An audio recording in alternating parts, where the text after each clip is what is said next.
Arganissima, New York. Your exotic skin, hair, and beauty source, and your one-stop shop for all your natural and organic skin and hair care, featuring authentic organic Moroccan oil and prickly pear seed oil and much more. Bringing you only the best, straight from the source and proudly produced in the USA. So what are you waiting for? Shop today at www.arganissima.com. Arganissima, New York. Your beauty is our duty. Arganissima.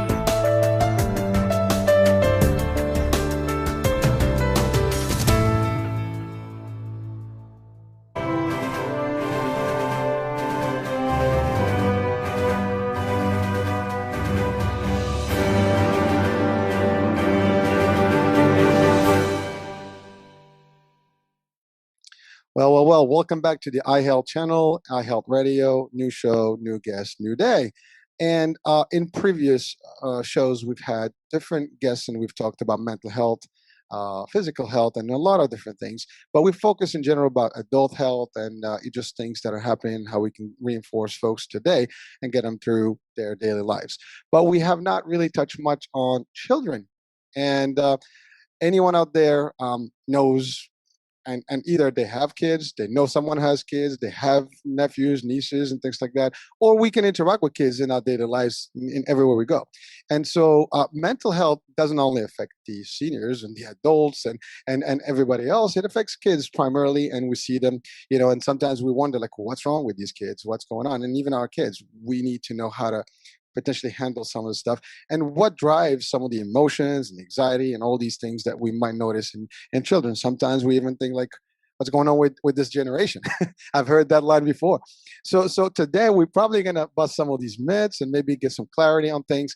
And for parents, maybe some of the advice and guidances today with our guest will probably give you some enlightenment on things and maybe a new way of looking at things when you deal with children and when parenting and whether, again, your kids or other kids. So without further ado, I always do this mysterious thing, right? But today I have with me Dr. Roseann Capanna-Hodge, a pediatric psychologist. Is that correct, right? That's right. That is right. Okay, good. So doctor, how are you? And welcome to the show. I'm good. We're living in the Northeast, you and I, and it's springtime and summer is right around the corner, and life is good. And, even though I talk about really serious things and we should be worried about our kids' mental health and parents' mental health, I'm actually even more worried about parents' mental health right now. I like to bring information together with practicalness and good tips for people that they can take action on and create change right away. Because when people feel so overwhelmed, as that is the word that I am hearing on everybody's lips, we feel like we can't take one more step. And I want everybody to know you can. And we're going to talk about some things you can do. Excellent. Well, welcome, and thank you for being on the show and willing to share all your greatness here. And I know, by the way, you've been through many shows and on TV, and you have your own book, and we're going to talk about that. And you've been on podcasts before, so you've really touched a lot of lives. The first thing, so today you and I were discussing earlier, is I wanted to tell the folks here. So the title today of this particular episode is "Hey Parents, Everything's going to be okay," and it's driven from your book, right. which is "It's Gonna Be Okay," right? Is that right? Right. So I love that name. I love that title. Actually, "It's Gonna Be Okay," because I think that's a good thing to hear everywhere, anytime, anywhere. If we hear it's gonna be okay, kind of almost sends a good vibe, a good message, right? So let's start there. If we say it's gonna be okay, that means there are problems. Typically, that's a common type of quote for people, and indication, hey, things are bad now, but it's going to be better, or it's going to be okay. At least that's how it's perceived. Right. So let's talk about that. I mean, this world is just dynamic. There's so many things going on. Last year and a half have been very unique, to say the least, if not crazy. Stressful. Very stressful. Very stressful for most people. and for most people, and specifically kids and or parents, because first of all, when schools were on and kids can go and interact and socialize, that was one thing. We had to deal with different mental state and different other issues. But then when schools kind of shut down, locked down, everything, these kids, I can speak for myself, my kids, as a parent, have been locked down in the house for pretty much over a year. Yeah. We didn't do anything other than just hanging out in the house or maybe around the house, maybe go out here. But it was a tough time. I mean, they couldn't socialize, they couldn't meet friends. Everybody's scared. So I know this is not just me. I think everybody that's watching or listening, and yourself, and anybody out there has experienced this one way or the other. So let's talk first of all about just children's mental state. I mean, they're not as elevated to an adult, at a certain point of age. I mean, obviously they're younger. So are there any differences in the way we obviously engage in our mental status? Yeah, I mean, so you brought up some really great points. I mean, as I said, I don't think there's anybody that's not been affected by some way, shape, or form, the social ramifications of the last year and a half, and people have been hunkered down. And hunkering down sometimes is great for people. I can say that like my family life didn't seem that dramatically different, except we weren't traveling, right? So Mhm. we hang out with a small group of people anyway, and we hung out with our small group of people, and so everyone's life got disrupted, right? For the most part, some people's work changed. Some people lost jobs. And so there is an absolute effect across the whole family system. And it does start with mom and dad. And we don't really need research, but research tells us that 70% of parents reported in the American Psychological Association, their 2020 Research Stress in America survey, that 70% reported a significant amount of stress due to homeschooling and pandemic parenting. Okay, Mhm. right. And so here we have really stressed adults educating their kids, working from home, right? Because most people, unless you sent your kid to a private schools manage to mostly be in person in 2020 into 2021. Mhm. But most people, I had friends that their kids were out of school for 15 months. Like unbelievable. Like, they never, I had friends who just went back to school in California and in the West Coast in May, Well, my right? kids haven't gone back to school yet. I mean, literally, Ah, they've been, I mean, just remote until and right. virtual until now. I mean, so they're going to go back in the fall, but they have not been actually. My daughter, she just had, that was her first year at high school, and guess what? She still hasn't stepped in school She didn't make it. What a tough year. I know, And it's crazy. so we have these kids, and like, so developmentally, the ages, how are kids affected, right? So Mhm. we have some research. We have some research coming out of Europe, Asia, and in the States, right? And so, just in general, younger kids tend to look to their parents with how they manage stress. So if the parents are setting that tone, right? I always tell parents myself, my book, it's going to be okay, because they need to hear that, right? Mhm. And I believe that it's going to be okay, and I always believe there's solutions to make things better. Um, and so when we tell our kids it's going to be okay, they're like, okay, right? And they kind of follow along. Then you get a school age kid who had more of a routine, middle schoolers who were starting to learn to be on their own, and high schoolers, like a ninth grader, that was your first chance to kind of be independent. And my college kids, so high schoolers and college kids, what we're seeing were the most affected. And from a psychologist perspective, why is that? Because they're supposed to be independent. They're supposed to be doing social things, and it got squashed, right? And then all these major disappointments happened, loss of sporting events and after Mhm. school activities, things that provide a lot of structure and routine for kids. And so just these disruptions. So, what do we know about kids? And, we know that there is a dramatic increase in anxiety, depression, and suicidal ideation. So having suicidal thoughts. And the biggest increases have been with teens and young adults. We also know that if you were a teen or young adult and one of your immediate family members had COVID, you have a 50% chance of having moderate to severe depression. I mean, that's amazing.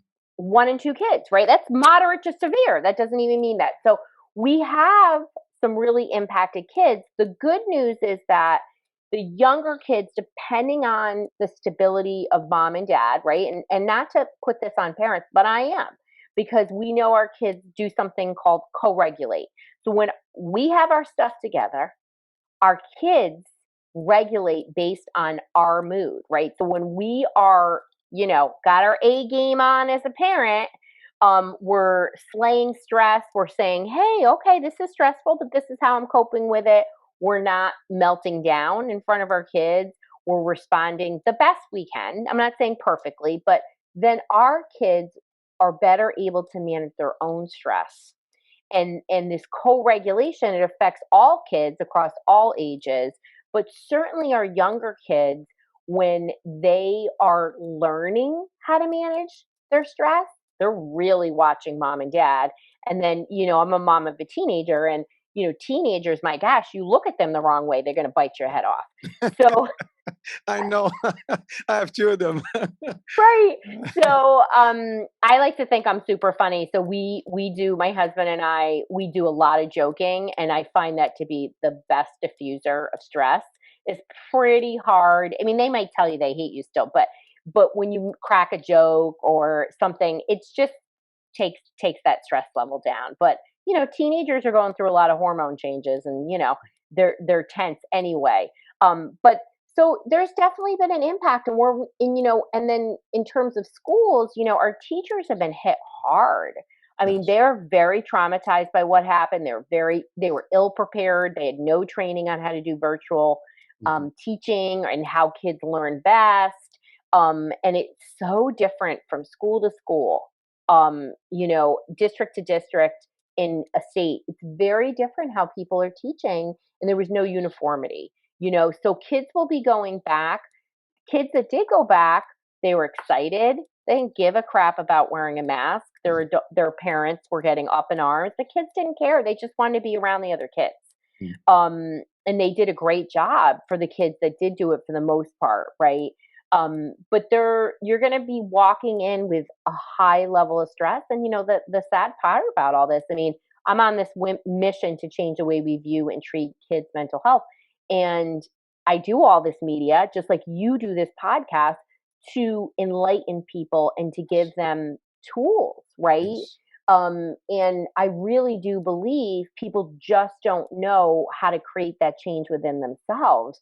And when they do, they're like, oh my gosh, this is incredible. Like, I can do this. I didn't know what means to do deep breathing and how it regulates my whole nervous system. Like, nobody ever explained that. And like, what does that mean? It means you can pay attention. It means that you're less cranky. It means you'll sleep better. There's like all these benefits. And so we take one little thing and we bring it into our lives, we all of a sudden can have a massive ripple effect. And that's why I do what I do. But right before the pandemic in January of 2021, I started the Global Institute of Children's Mental Health because I already was so concerned. And so we're literally, building on, a straw foundation for our kids' mental health. And I think parents are so overwhelmed. Part of it because they're working from home, they're, like a sous chef, they're doing all kinds of, they're a teacher, who knew that, but they also are seeing how much their kids actually struggle, but not even related to the pandemic, just because there's some difficulties. We have such an increase in kids with focus problems and mood problems and all these things. There's a lot of changes happening for kids, and some of it's not good. Wow, I mean that's a lot of information, Doctor. Yeah.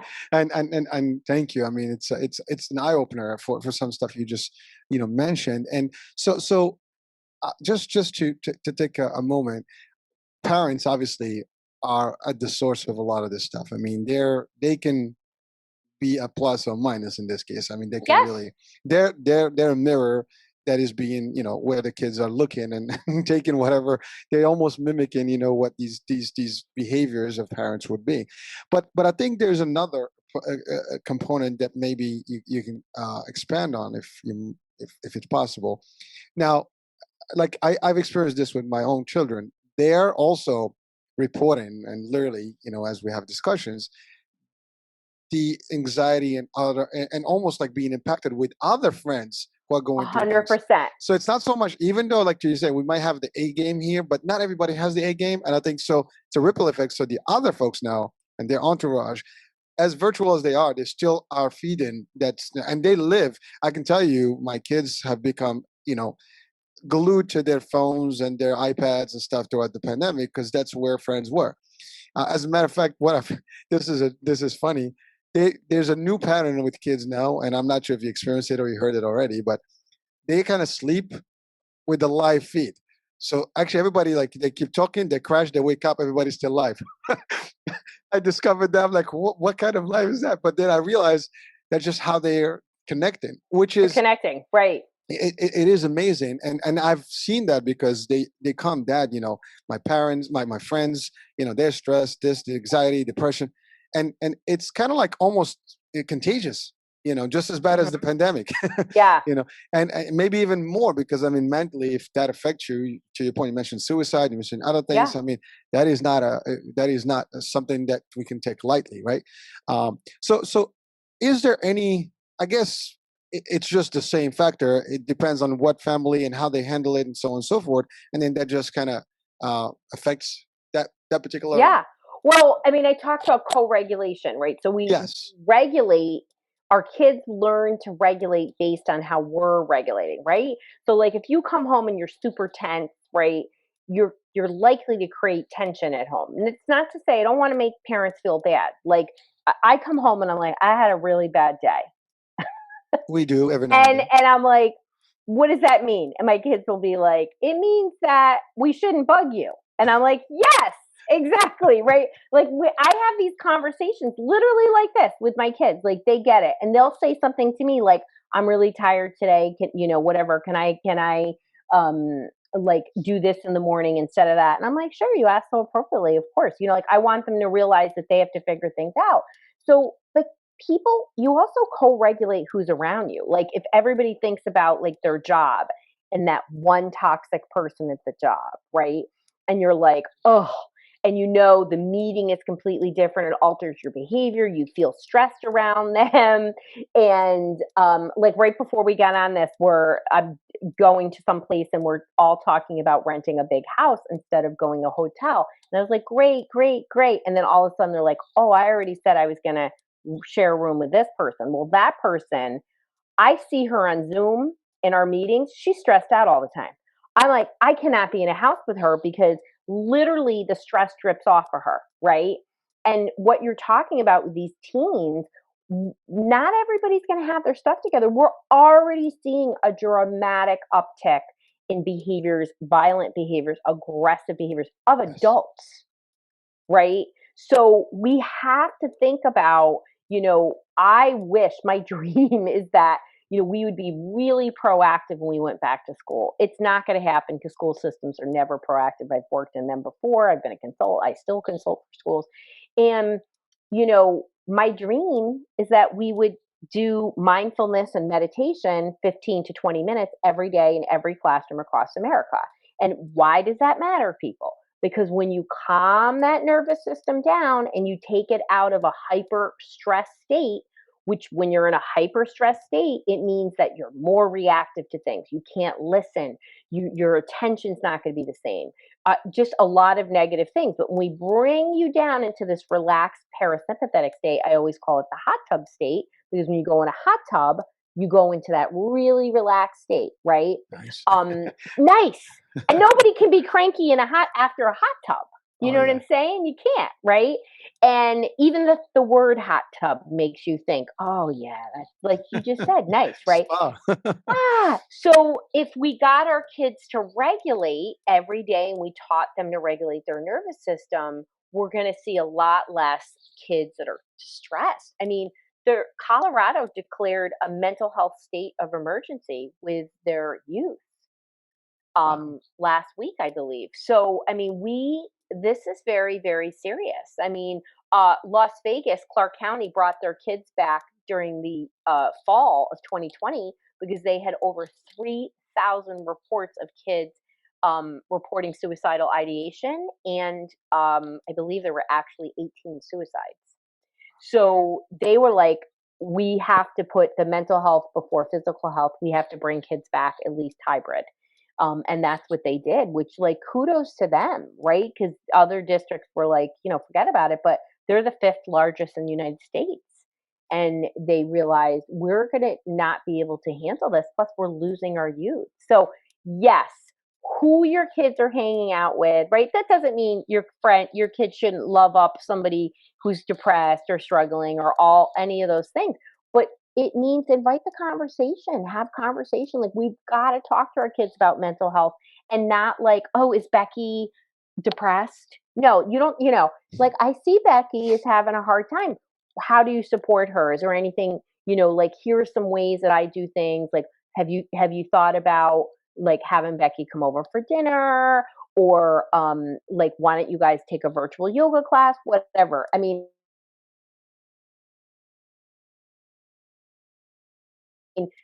talk about ways to bring, I mean, my proudest parents moments are when my kids do right by other people and they're kind. That is absolutely my proudest parenting moments. It's not when they get a great grade or any of that stuff. Like, it literally does not matter to me, that stuff. So, when you have a heart where you give to other people, you have a lot of empathy, the research says you're going to be a lot more successful in life, both academically and financially. So, we're not cultivating that. So these are ways to have great conversations with our kids. And I'm glad you brought up that, your kid could have it together, but another kid could be struggling, and it's hard. And, you also want to talk to your kid about setting boundaries.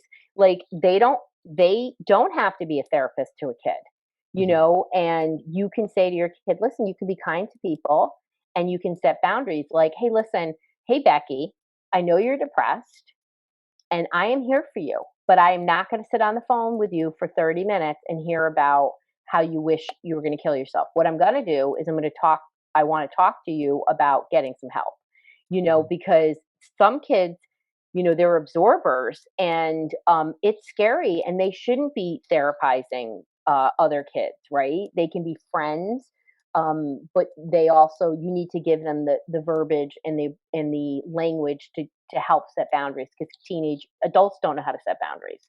And if we could give that to a kid now, it's like one of the best things that will ever happen to them in their lives, learning how to set boundaries. I think that's a powerful advice. I mean, I didn't think about it that way, but you're right. I mean, kids sometimes they just want to volunteer. Yeah. They're going to try to help, but they're not equipped to do that. And to your No. point, they might just almost create the adverse reaction here, where people may just do whatever because they're not going to be able to give them the right advice. And you're right. If people are listening right now to this show, and when they watch it, I think you should take into consideration that you should talk to your kids or your nephews, nieces, anybody that you love, and maybe this is a good advice where if seek help. Let's talk about how you can get assistance and talk to somebody that can help you better. I mean, that's great advice. But you did mention something uh, interesting, which is what you mentioned earlier about your wish, where maybe meditation can be in school. That kind of, while you said that, something just clicked in my mind. I mean, we do have physical education in school. There's usually a dedicated hour or whatever. I forgot the time slot for it, but allocation for it. But at the end of the day, in like, again, I have a martial arts background, and part of the classes, you do take 5-10 minutes of meditation.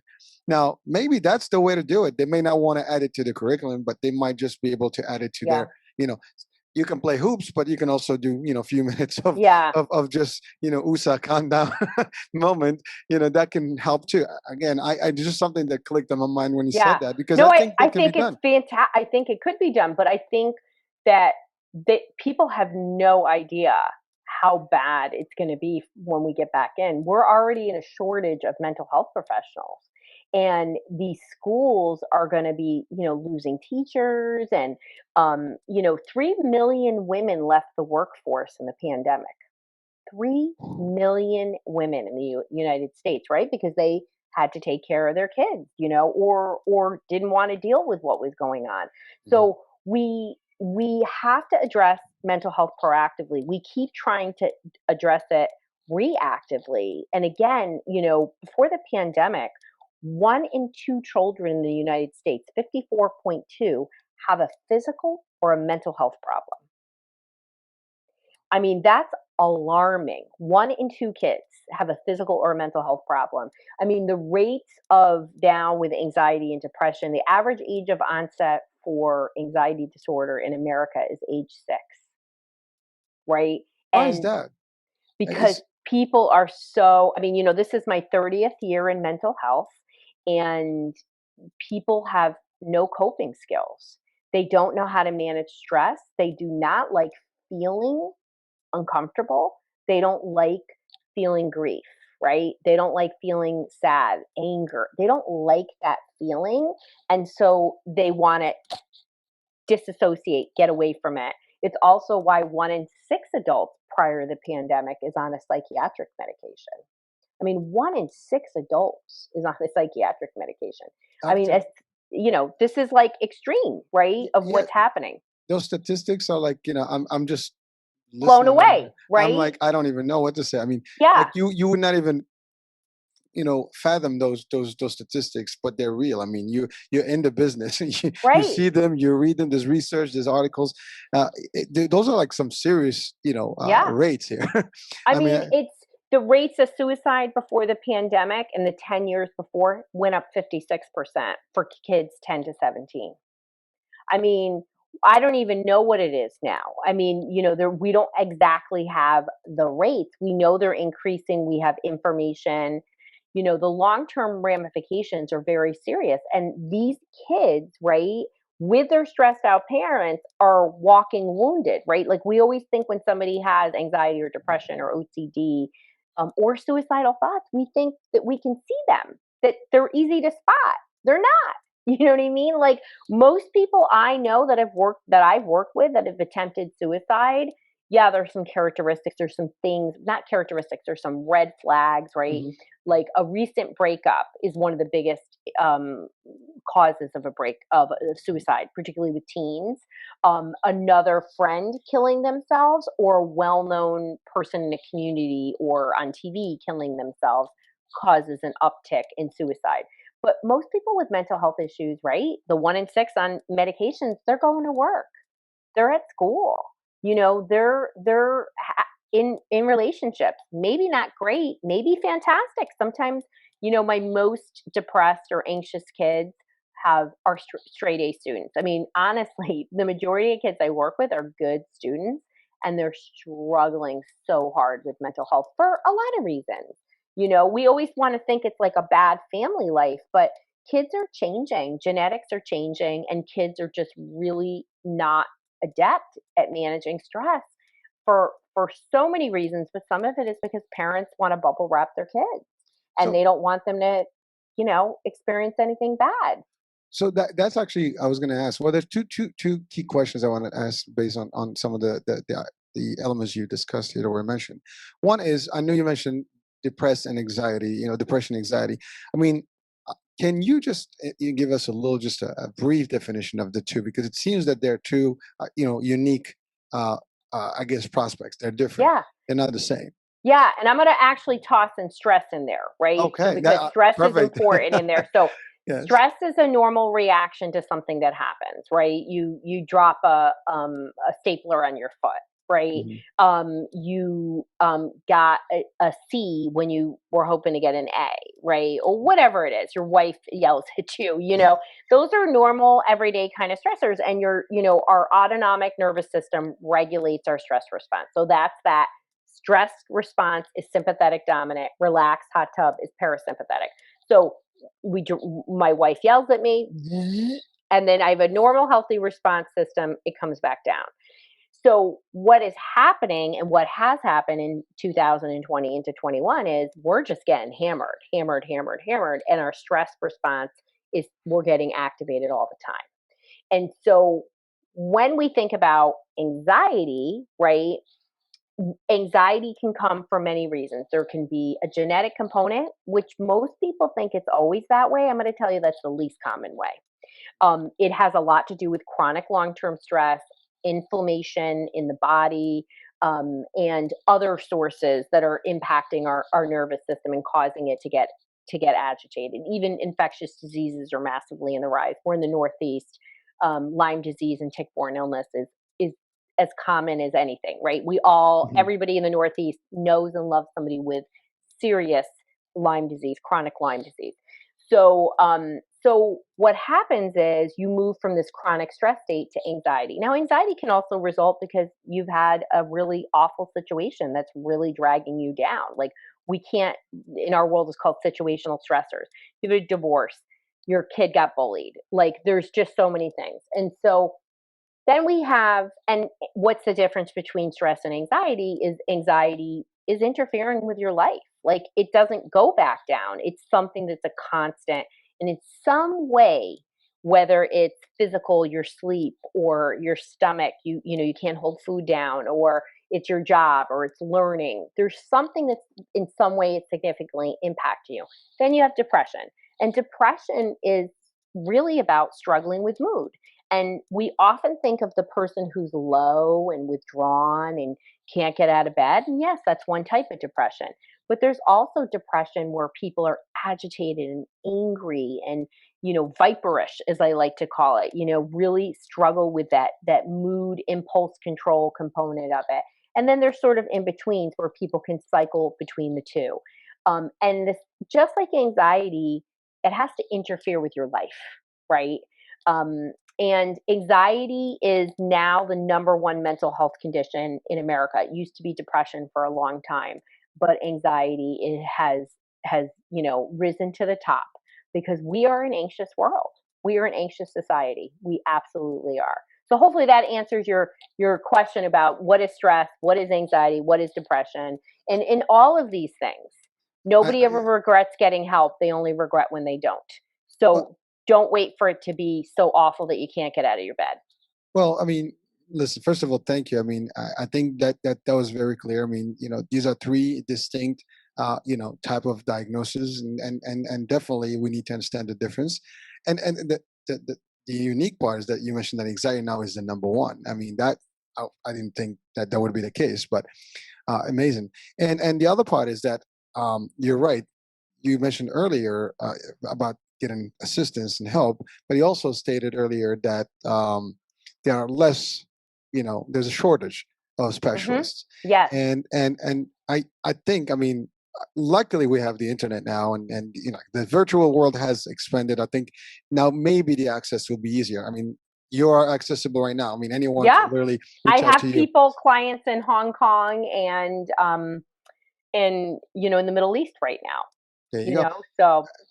And hopefully we'll get some more folks that may need some assistance. Now, listen, if you're listening and watching and you think you or someone you love may need some services, hey, please reach out. I mean, that would be great. And there's providers, licensed mental health providers all over the United States. I mean, there really are. And, and you can find them, and, but I do believe psychotherapy is great. And I think that we need to look at what type of issue it is and what type of psychotherapy works best. Like, I specialize in, one of the areas I specialize is OCD, obsessive compulsive disorder, in kids. And it's very hard to find a provider. People don't have information, and they often go to somebody who treats anxiety. Well, it's like the worst thing you can do. It actually feeds the obsessive thinking, intrusive thoughts. And so you got to go to the right. It's like, you don't go get your foot checked by a cardiologist, right? You've got to make sure you're getting the right kind of help. But even before we do that, I wrote my book, It's Going to Be Okay, right? Is filled with information about how do you reduce and reverse mental health symptoms. And I'm this big science nerd. You've already heard me talk about stats. I've got 40 pages of research citations in this book. I don't mess around. I want you to know, what does the research say about what creates change? Like, people like, what do you mean you could reverse mental health symptoms? I help people do it every day. And there's pillars. So I literally break it down, walk people exactly how to do that. And, and for me, there's many things that people can do to improve their mental health, but it really starts with regulating that nervous system. And people are only thinking that medication is an option.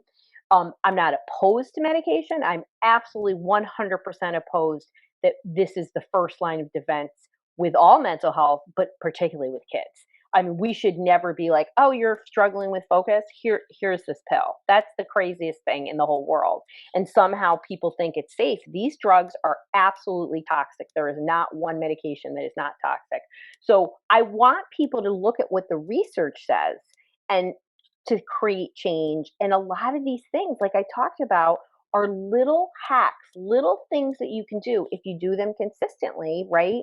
Like breath work. Like I'd love for breath work to be in school 5 to 10 minutes a day. The research says it's only 10 minutes a day of doing mindfulness-based activities creates lasting, over 40 days, creates lasting brain change. And our kids are going to be so stressed that even if your kid is that kid that's not, they're going to be around the other 50% minimum are going to be pretty jacked up, as I like to say, and it's going to have a negative impact. Energetically,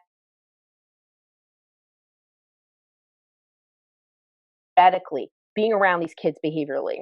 You now have a teacher who's like literally battle weary, leading a class again. So the consistency and using things that science say work is really so important right now. And that's why I'm having these conversations. Doctor, I know you're a big advocate also for natural and like therapies types, and also you mentioned in the book your 4 steps, or like I don't know if that's the same as the reps protocol. Yeah, that is my reps protocol. Okay. Yeah. So would you maybe share with us some of those steps? And yeah, and I do want to go back to the OCD, if you don't mind, maybe for people who are listening, just to understand what OCD is. I mean, we all know it's obsessive, disorder. We all want to do things, in a certain way. I guess that's how we see it. Maybe there's more to it. Maybe those 2 items. So if you don't mind. Let's talk about OCD because we're right there before we jump into reps. Okay. So OCD, most people think of it as compulsions. They think of it as hand washing or checking or counting and organizing. And people, like, I'm so OCD. They see it as like a little bit of a, I'm a perfectionist, right? Yes. Here's the deal. Most OCD typically starts with anxiety. It starts with a worry, and then you find what we call, I hate to say this, but a maladaptive way. You latch onto an unhealthy way to manage that worry. And that worry morphs into intrusive thoughts. So and they're never rational thoughts. Like you can be the smartest kid, smartest person, and you have irrational thoughts. So like, for example, it could be a thought could come into your head, like, if I don't get an A on this test, I'm going to get pregnant. And then your brain goes, oh my gosh, you're going to get pregnant because you're not going to get an A. Oh my gosh, right? And then what happens is you get an A and you don't get pregnant. So that's what's called a negative reinforcement cycle. So the brain says, oh, you better keep thinking that. You better keep doing that because you didn't get pregnant. And that's just like a dramatic example, but that's the kind of rationalizing. And people can look really together on the surface. And in their head, this is what happens. Does everybody have, compulsions like hand watching or counting or touching or any of that? Not everybody does, but everybody has intrusive thoughts with OCD. What is different about a worried thought versus an obsessive thought? Well, it's an hour or more a day having obsessive thinking. That's when it flips to OCD. They don't have to be as dramatic as that, but most people have some pretty dark kind of thinking. It's not uncommon to have religious, sexual, a harm of others or self kinds of things, and be a 6-year-old. And so these thoughts just get stuck. And as you just watched me, the brain, the way it works, it just latches on and make that connection. Just totally irrational, but it made that connection. It reinforces it and makes it like literally like 100 times more likely that it's just going to keep happening. And that's what therapy does, is it teaches you to break that. You expose yourself to that. Like, you're going to get a B on the test. Watch what's going to happen. Oh, you got a B. Did you get pregnant? No, I didn't. Okay. Well, let's talk about it. How did you manage that? How did that feel? And you learn to do that. And the type of therapy that's utilized for OCD is called exposure and response prevention. So it's a combination of challenging the thoughts, the behaviors, and then exposing you to what happens when you don't do it. And it takes a really trained person. So I'm sure it's probably totally different what you thought OCD was. It is. I mean, you mentioned. I mean, for us, it's like I like to put things in place. I do things like I overreact on things, but this is beyond that. I mean, this is like really and it doesn't interfere with your life. It, I mean, you can be orderly and you can have a bit of a compulsiveness, but it's not interfering with your life, right? You know what I mean? So OCD is very tough to treat. It's highly, highly responsive. We use a combination of neurofeedback, which we do with people all over the world, and then this type of psychotherapy called exposure and response prevention. It's been like a game changer. I mean, when I see what happens to people, because the neurofeedback calms the nervous system down, and then the ERP gives the person the tools to cope and to turn that dialogue around and to shut down the obsessive thinking. We call it you stop feeding the barking dog, because every time you get the A and you're like, I didn't get pregnant, you actually feed the barking dog, and the dog's going to just bark more, right? So you have to learn and create this safe space. So it's something that haunts people, and people can really hide their OCD. Like, it's like Howie Mandel talks about he's got severe OCD, and he's a germ phobe, and it gets in the way of his life. Obviously he has a certain kind of life, and he can cope with it differently than other people, because he can have people, shop for him and do all these other things. Not everybody can do that. So, but he has been really gracious about talking about how debilitating it's been in his life. So that's one part of it.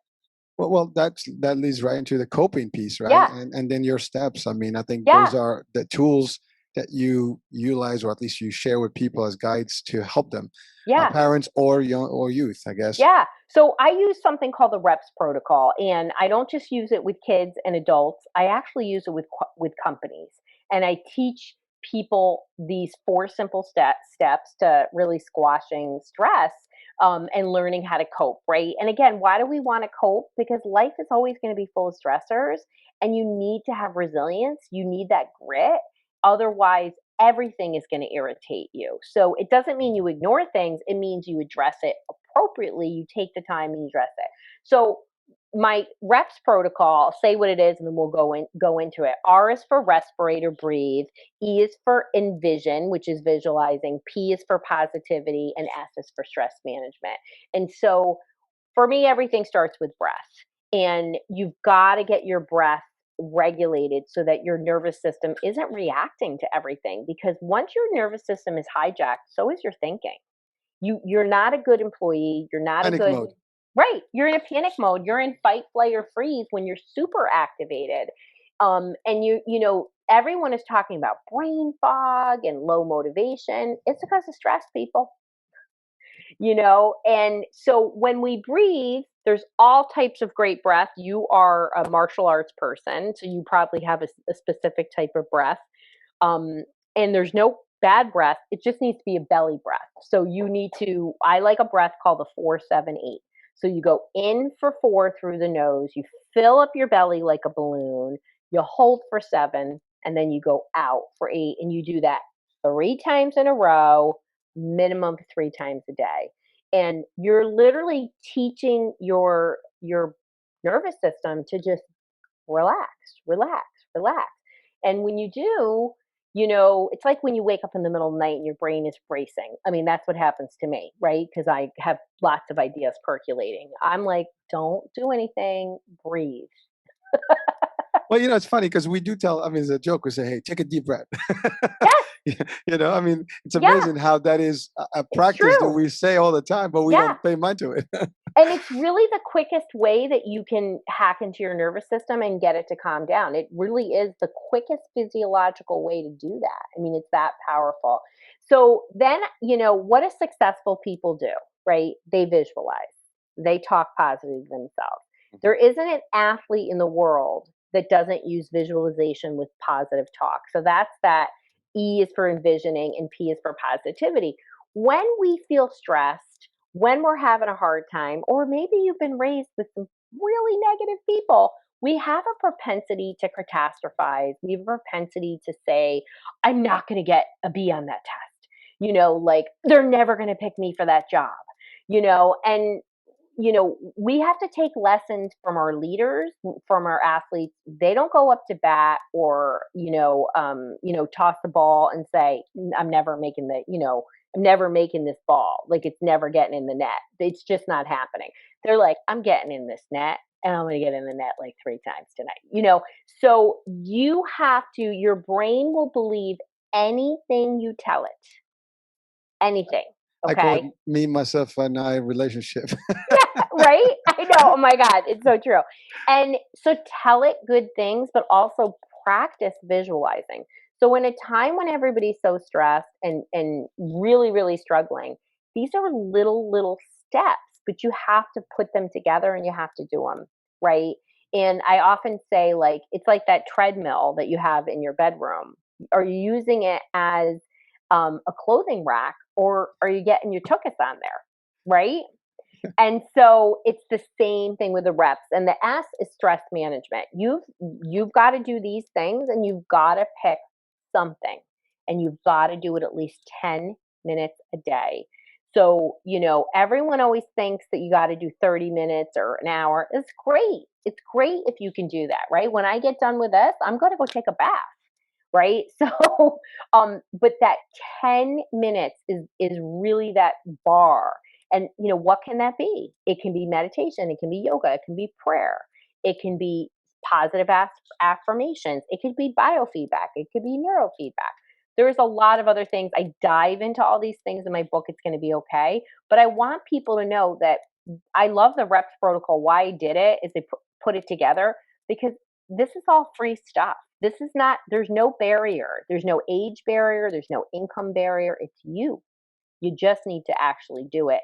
And, do it for 30 days and chart your stress levels on a scale of 0 to 10. Get a calendar or put it in your Google Calendar and write down, okay, 10 is my highest stress level, 0, I don't have any, and monitor it and chart it. And there's no way that if you do this for 30 days, you're not going to go down. You're going to improve. I'm a data girl too, and I want people, because people come into me all the time and they're like, I don't notice a difference. And I'm like, but you're reporting a 50% change, and they get so hung up that it has to be this massive, massive thing. Maybe you started sleeping, 30 minutes later every day. Like maybe you're not getting into arguments with your teenager. Like you have to find ways to bring those stress levels down. And it's not going to happen unless you tend to your own garden. Uh, I mean, the advice you're giving right now, I mean, it's amazing because you're breaking it down to us and to whoever's listening. I mean, really, it's as simple as it sounds. You just have to take action. I mean, I think we Got to all, take action. yeah, we have to do it. I mean, I think that's the other part where people are just starting is the key, and most people have a difficulty starting anything. I think that's just a general, I guess statement. But a lot of us, we tend to, we approximate. Okay, tomorrow. Okay, I'll do it. But then we can get started. It's for fitness, for just working out. For example, I'm gonna go to the gym. Okay, today, tomorrow, never do. Same concept here. But you're right. If you start and you put it, pen to paper, and you look at those achievements, even small achievements, day in day out, you can see it's reinforcing you positive. I think because when you see an improvement, as little as it could be, and to your point, it could be just a small thing Right. but you will be able to see it when you talk to someone. They might not be able to see it right away unless you indicate, hey, see this? That's a big difference from when we started. I think that's something that most of us may not see in advance. Yeah. But if we were to take this test and we take these steps, I think there should be great, tremendous value there. So, well, and where do most people feel stressed, right? This is where they're going to see improvement. Sleep disruption, emotional eating, arguing, or mhm, withdraw, and physical symptoms, headaches, stomach aches, right? Most people I know have headaches, stomach aches, or sleep problems, or all three, right? And that's the impact of stress. So, we have to make a conscious effort, right? We can't, and your body knows no difference between good and bad stress. So you could be in the middle of a book tour like Dr. Rowe, and I'm like, oh man, I need to, like, I just planned a couple of great vacations. Like, I was like, okay, you need some downtime.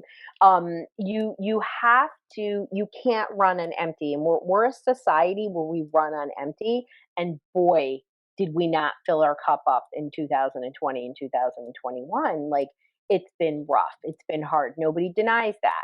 But mhm. what are you doing to counter that? It's not going to go away on its own. Well, yeah. I mean, again, I mean, I think to your point. I mean, it's been a rough year and a half.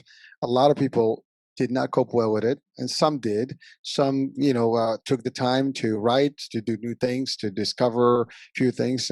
They find substitution to things that they were doing before. They used to go to gym, now they go outside. Some people started businesses. I mean, some people started, taking advantage of a Zoom and maybe doing podcasts. So there's so many things, but again, it's not general, and I think shows like this can show that everybody can really do the same. It's just a matter of seeing, and sometimes people don't know how to Absolutely. start and where to start.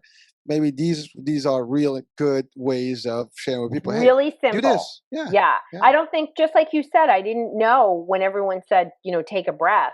You didn't really understand the science behind that. Now Mhm. you understand the science. It's like, Yes. well, I could do that 3 times a day. Like, that's pretty easy, right? You know what I mean? Like, when I wake up before my feet touch the ground, somewhere in the middle of the day, and when I go to bed.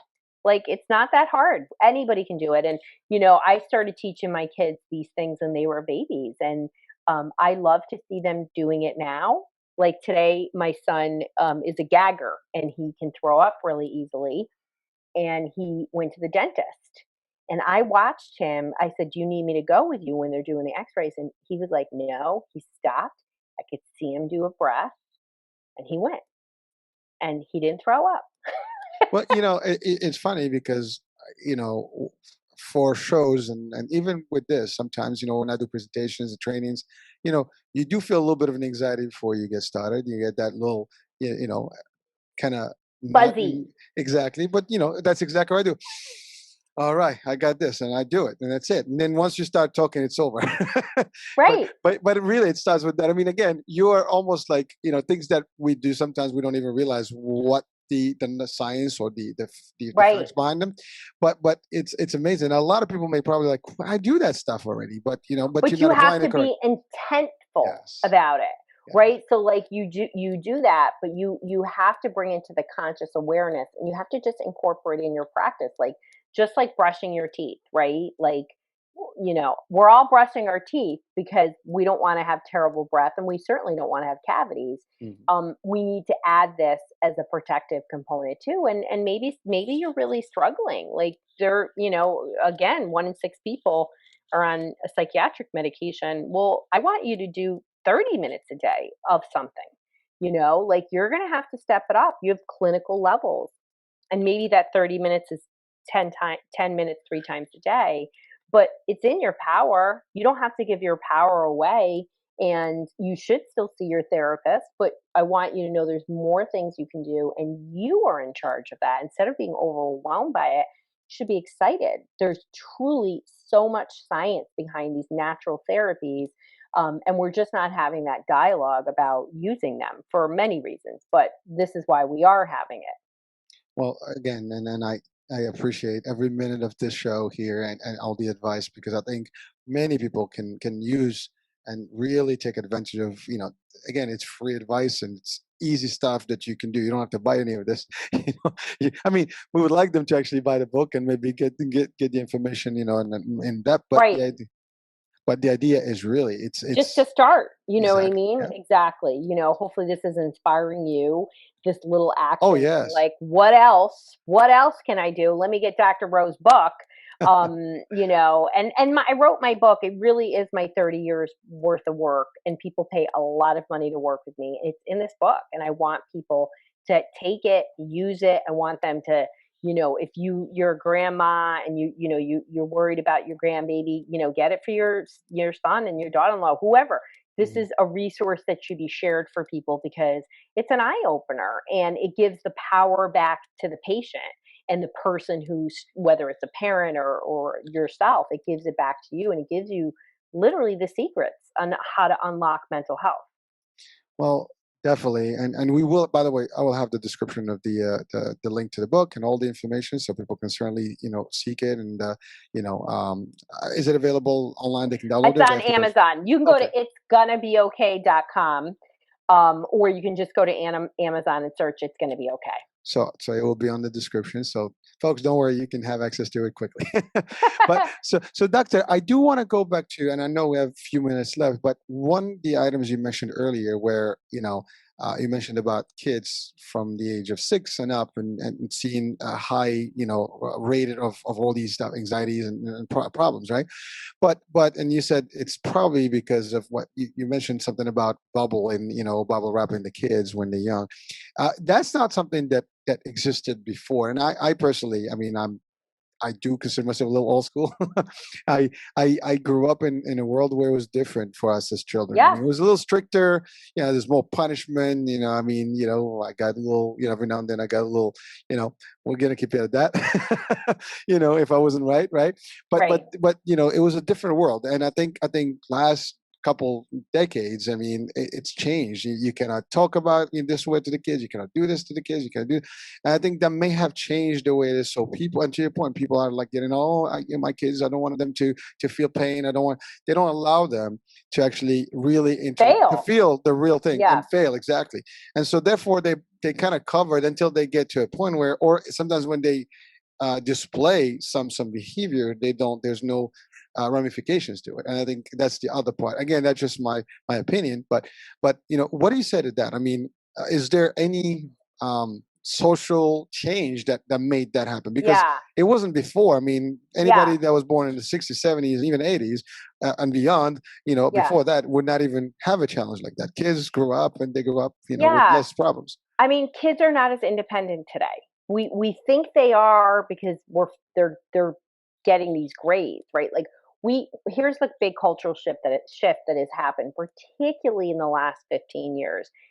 People are using grades as a benchmark for mental health. So they're like, my kid's got a straight A. There's no way they could be depressed or anxious or have suicidal thoughts. That is blown out of the water in this last year. So that's part of it. But the other part of that is that we are not allowing our kids, they're not having unsupervised, social interactions. It's all structured play, and the academics are pushed earlier. And so kids are not learning about cooperative free play. They're not learning how to work things out with other people. And they're very much used to the parents are like, well, my kid,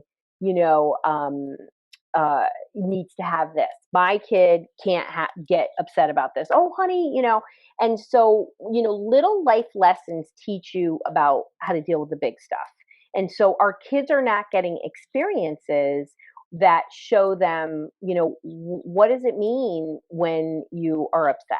What does it mean when you're anxious? Like, how do you manage it? And instead we're giving them, they're always looking for somebody else, external, life preservers, which is typically mom or dad or teachers. And so kids just don't know how to tolerate things. We always change in parenting, and really actually most parents learn how to parent by how their parents parented them.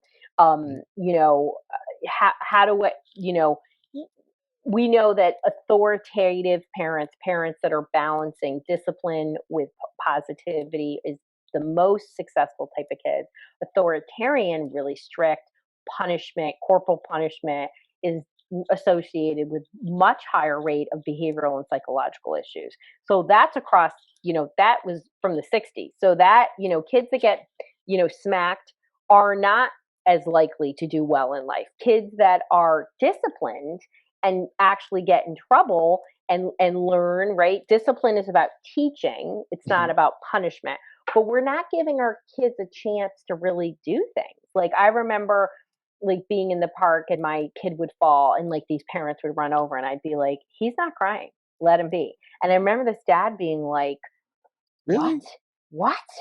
What? And I was like, let him be. Like, and it was so weird. It was so weird. I remember being like, what is going on? And, this is, 15 years ago. And people just didn't want their kids to do anything.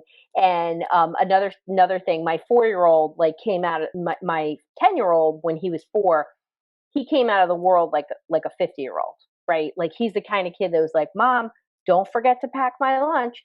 Mom, can you check my homework? Like he's like that kind of kid. And so when he was 4, he had one of those balance bikes, and we would go to this park that there wasn't cars and it was paved, and I had a deal with him that he could ride up ahead of me, and then if he got out of my eyesight, he would go and sit at these locations. And he was never really out of my eyesight. It was like maybe seconds. Mhm. And time and time again, a mother would come and be like, oh my God, Where's your take me mom? here by myself. Oh my God. And so I had to sit him down. I said, John Carlo, we have to stop this because every time we walk, and he's like, why are those people worried about me? I'm 100% always where I am. And I was like, honey, we're going to have to get back in the stroller because it's other people interfering, or we just go on the block, you know?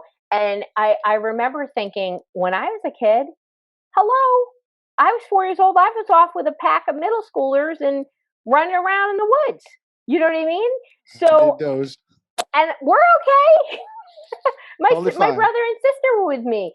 So I think we are, and maybe that's appropriate, maybe that's not. I don't know. This is where we are today, but I can tell you we've swung so far the other way that our kids, literally the moment the littlest things happen, they are like, "Oh my gosh, what do you mean? What do you mean? This is not what you said we were going to do, and I don't know how to do this," and they freak out. And I hear this and I see this.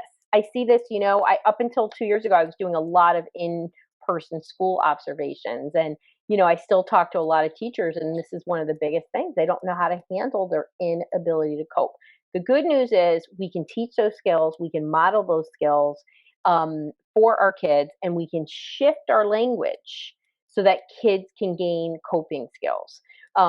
So it's really, really important that parents learn how to do that. That's one of my bonuses when people buy this book. They get the coping skills. So if you go to itsgonnabeokay.com, you get a bunch of free gifts because I just want, I'm on this mission and people need support and help. And yeah, some people can work with me and other people can't. But you should have access to the best resources. And that's what I've compiled.